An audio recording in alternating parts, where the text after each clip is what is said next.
They really want to bring down Duterte-aligned bloggers. Why? Meron po itong connection sa impeachment ni Sara at isang larger discussion, larger issue of geopolitics. Hindi biro ang nangyayari sa Pilipinas.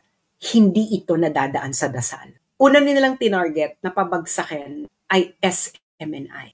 And then, Pastor Apollo Kibuloy.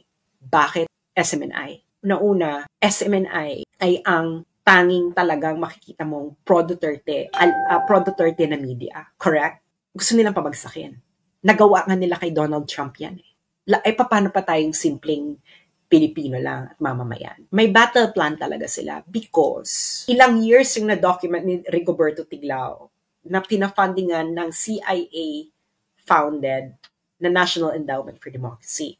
So, syempre, Rappler, nag-gets yun na yung connect. Rappler, funded ng CIA ng NED, ng National Endowment for Democracy, na tinaguyod ng mga CIA. And it's recognized all over the world na ang National Endowment for Democracy ay CIA. Now, sino ngayon yung gustong magpabagsak ng mga Duterte-aligned bloggers?